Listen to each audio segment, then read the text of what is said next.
চাকরি ফেরতের দাবিতে এবার নবান্ন চলোর ডাক। আগামী পরশু নবান্ন অভিযানের ডাক দিয়েছেন চাকরিহারা শিক্ষা কর্মীরা। চাকরি ফেরতের দাবি এবং যোগ্যদের তালিকা প্রকাশের দাবি জানাচ্ছেন তারা। এ বিষয়ে নিয়ে আরো জানবো ঐশী মুখোপাধ্যায় এই মুহূর্তে রয়েছেন আমাদের সঙ্গে। ঐশী, পরশুদিন চাকরিহারা শিক্ষা কর্মীদের তরফ থেকে ঠিক কি কর্মসূচির কথা জানানো হচ্ছে? দেখো, আগামী 3 তারিখ অর্থাৎ 3রা জুলাই বৃহস্পতিবার গ্রুপ সি গ্রুপ ডি যারা যোগ্য শিক্ষাকর্মীরা রয়েছেন তাদের পক্ষ থেকে নবান্ন অভিযানে ডাক দেওয়া হয়েছে। এসএসসি চেয়ারম্যানের সঙ্গে বারংবার বৈঠকের সত্ত্বেও কিন্তু সেই বৈঠক ফলপ্রসূ হয়নি। তারা যোগ্য শিক্ষাকর্মীদের তালিকা প্রকাশের দাবিতে শিক্ষা দপ্তর অভিযানও করেছিলেন। বিকাশ ভবন থেকেও কিন্তু তারা কোনো রকম যোগ্য শিক্ষাকর্মীদের কোনো তালিকা পাননি এবং পাবলিক ডোমেনে এই তালিকাটা তারা প্রকাশ করার জন্য বারংবার কিন্তু আন্দোলন গড়ে তুলেছিলেন, কিন্তু সেই আন্দোলনে কোনো রকম ফল তারা পাননি বলেই কিন্তু এবার তারা সিদ্ধান্ত নিয়েছেন নবান্নমুখী অভিযানের দিকে এবং নবান্ন অভিযানের ডাক দিয়েছেন তারা আগামী 3 তারিখ অর্থাৎ বৃহস্পতিবার।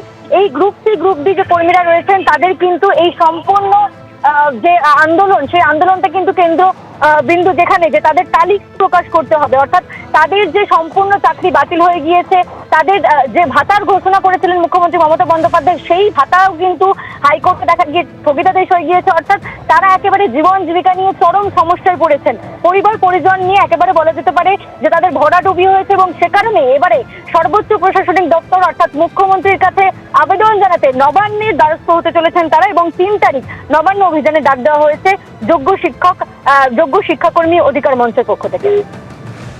ধন্যবাদ ঐশী।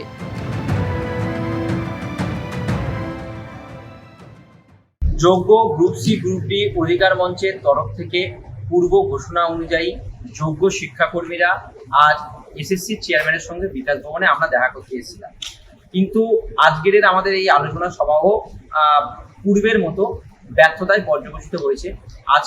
আজকেরও আমরা যোগ্যদের সার্টিফাইড লিস্ট ওনাদের থেকে আমরা পাইনি। আজকের সুপ্রিম কোর্টের ভার্ডিকের প্রায় 88 দিন অতিক্রান্ত, কিন্তু এখনো পর্যন্ত ওনারা আমাদের আইনি অর্থাৎ ল সেল থেকে এই যে যোগ্য অযোগ্যের যে সার্টিফাইড লিস্ট সেটা এবং ওএমআর দেওয়া যাবে কিনা এই আলোচনা এখনো ওনারা কমপ্লিট করে উঠতে পারেনি। তাই আর্টিকেল 12 অথরিটির শেষ অধ্যায় অর্থাৎ স্টেটের যে মাননীয় মুখ্যমন্ত্রী আছেন ওনার কাছে আমরা ওনার অফিসিয়াল অ্যাড্রেস অর্থাৎ নবান্নতে আগামী বৃহস্পতিবার 3/7/2025 তারিখে যোগ্য শিক্ষাকর্মীদের তরফ থেকে এই মিনিস্টার অফিসে আমরা শান্তিপূর্ণভাবে একটি অভিযানের ডাক দিচ্ছি। পরের খবরে আসবো, ফের কি বিজেপির রাজ্য সভাপতি হতে চলেছেন সুকান্ত মজুমদার নাকি অন্য কেউ?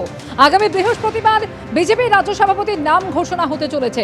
ইতিমধ্যেই বিজ্ঞপ্তি জারি হয়েছে বঙ্গ বিজেপির তরফে এবং আগামীকাল মনোনয়ন পেশ।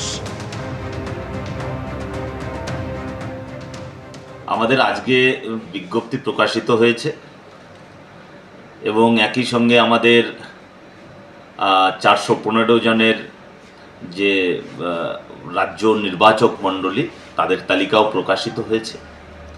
আগামীকাল রাজ্য সভাপতি এবং কেন্দ্রীয় নির্বাচক মণ্ডলীর জন্য মনোনয়ন পেশের সময় রয়েছে, মনোনয়নপত্র পেশ হবে। আর আগামী 3 তারিখ 3রা জুলাই নির্বাচন যদি প্রয়োজন হয় এবং একই সঙ্গে গণনা এবং ঘোষণা।